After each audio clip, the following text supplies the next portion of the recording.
Let's start with a fundamental puzzle, one that every chemist has to grapple with. Molecules are unbelievably tiny. I mean, billions of times smaller than anything you could hope to see with a regular microscope. So how on earth do we know what they look like? How do we map them out, atom by atom, and figure out how everything is connected? Well, the answer lies in an amazing technique called nuclear magnetic resonance, or NMR spectroscopy for short. So for today, think of us as molecular detectives. NMR is our secret weapon, and we're going to use it to crack the code of molecular structure, which, is crucial for everything from designing life-saving drugs to inventing new materials.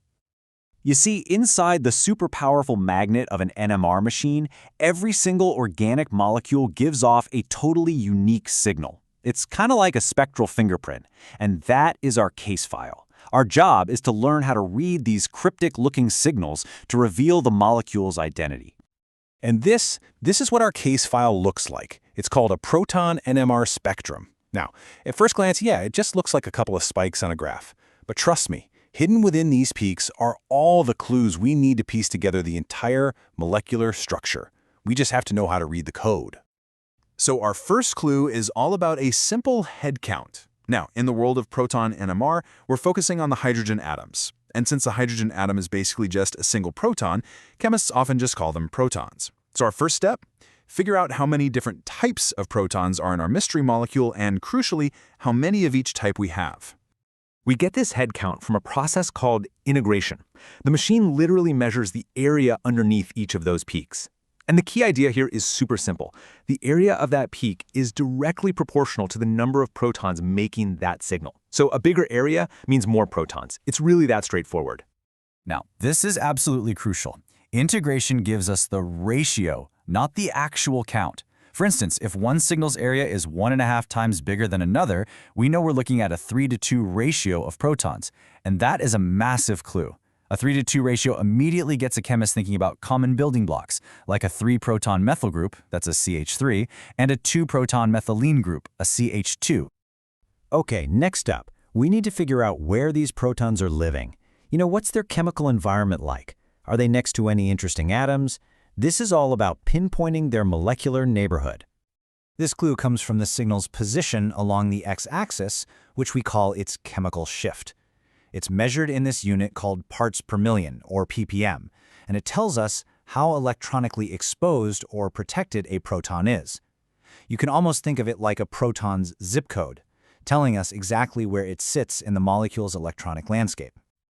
So protons that are surrounded by a nice thick cloud of electrons are called shielded, and they show up on the right side of the spectrum, what we call upfield, at low ppm values. But if you have an electron-hogging atom nearby, like an oxygen, it yanks that electron cloud away. This de-shields the proton, and that makes it show up way over to the left or downfield at a much higher ppm value. And this is where the detective work gets really fun. Chemists have basically mapped out all the typical neighborhoods for protons. Just look at this chart. It shows that different types of protons reliably show up in predictable spots. Protons on simple carbon chains? They're usually way upfield on the right. Protons on a benzene ring? They're shifted downfield. And a proton on a carboxylic acid? Whoa, it's pushed way, way downfield to the far left. This chart is our detective's map. It helps us instantly identify the kind of environment our protons are in. Okay, so we've got a head count, and we know the general neighborhood for each group of protons. But the big question is, how are all these pieces connected? Well, that's where our third and final clue comes in.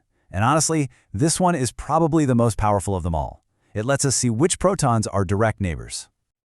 The whole phenomenon is called spin-spin splitting. It's a bit of a mouthful, but the idea is that protons can actually feel the magnetic fields of their neighbors right through the chemical bonds that connect them. It's pretty wild. This little interaction causes what would have been a single, clean peak to split into a whole cluster of smaller peaks, which we call a multiplet. And the amazing part is that this splitting pattern follows this beautiful, simple rule, the n+1 rule. It works exactly like this. A proton signal will be split into n+1 peaks, where n is just the number of proton neighbors on the very next carbon atom. It's like a direct line of communication between adjacent atoms. Let's see how that works. So let's just build it up. If a proton has 0 neighbors, n is 0, so n+1 is 1. We see a single peak, a singlet. If it has one neighbor, n is 1, so we see a two-peak pattern called a doublet. Two neighbors, n is 2, so we get a three-peak triplet. And with three neighbors, you got it, a four-peak quartet. It's a direct readout of what's next door, and each of these patterns has its own signature look. The peak heights follow a predictable mathematical pattern. A triplet, for example, always has that characteristic 1 to 2 to 1 ratio of heights. A quartet is always 1 to 3 to 3 to 1. I mean, these patterns are just dead giveaways for how many neighbors a proton has. You can't miss them. All right, detective, we have our complete toolkit. We've got integration for the head count, chemical shift for the neighborhood, and splitting to find the neighbors. With these three clues in our pocket, we are ready to solve this thing. Let's crack this case wide open. Okay, let's go back to our original case file. Remember this? This is the spectrum, the molecular fingerprint of a really common solvent called ethyl acetate. When we first looked at it, it was just a bunch of random peaks. But now we can see three distinct signals, each one packed with information. Let's apply our three detective tools and see if we can figure out the structure from this alone. Let's start with that signal furthest downfield, around 4.1 ppm. Clue 1, integration. It adds up to 2 protons, so that's a CH2 group. Clue 2, chemical shift. Its location tells us it's super D-shielded, probably right next to an oxygen. Clue 3, splitting. It's a quartet, and the n+1 rule tells us a quartet means 3 neighbors. So what's our deduction? We have a CH2 group next to an oxygen, which is itself next to a CH3 group. Okay, next signal, the one around 1.2 ppm. Integration says 3 protons. That's a CH3 group. Its chemical shift is in that normal, shielded region, so it's probably on a simple carbon chain. And the splitting? It's a triplet. A triplet means 2 neighbors. So a CH3 group next to a CH2 group, hey, that perfectly confirms what we just figured out. We've found an ethyl group, CH3CH2. And now for our final piece of the puzzle, the signal at 2.0 ppm.